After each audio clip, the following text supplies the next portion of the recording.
স্বার্থপর এই দুনিয়া কাউরে মনে রাখে না, কারো হাতে সময় নাই, কারো হাতে সময় নেই।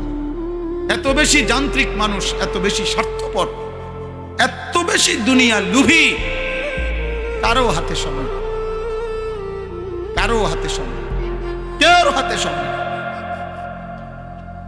সামনের সিএনজিতে 3 জন মানুষ মনে করেন অ্যাক্সিডেন্টে রক্তে লাশ ভিজা রয়েছে, কিন্তু কারো হাতে সময় নাই। এই হরন দিতে দিতে কাবজাব করতে করতে আস্তে আস্তে সব পিছনের গাড়ি ছাড়ি দিয়ে দিয়া জায়গা, কারো হাতে সময়, কারো হাতে সময়।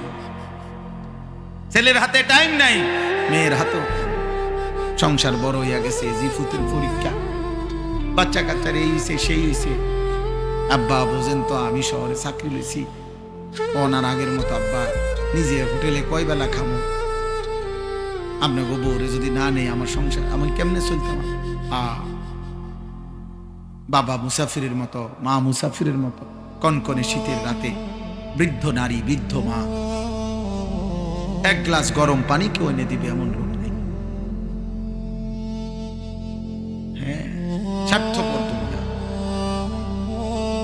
তাই আখিরাত যাদের জন্য সুদ নিলেন, যাদের জন্য কিস্তি নিলেন, যাদের জন্য মিথ্যা বললেন, যাদের জন্য কাস্টমারকে ঠকাইলেন, যাদের জন্য 2 নম্বরই রোজগার করিলেন, এই নাফরমান মুসলমান, সেই সন্তান আজ আপনাকে ছেড়ে চলে গেল কেন?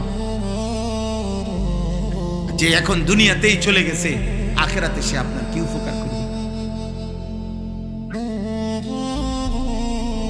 হ্যাঁ, কেমনে বোকামি করলেন? কেন বোকামি করলেন? অথচ আপনার মৃত্যুর পরেও ছেলে পেলে ঠিকই দুনিয়া চালাইতে পারে। আমনে বিল্ডিং করে না দিলেও এতিম বাচ্চারও বিল্ডিং হয়।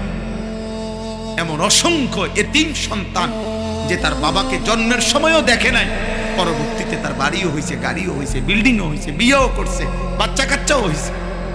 কোনো কিছু আপনার জন্য আটকায় নাই, দুনিয়া আটকায় না।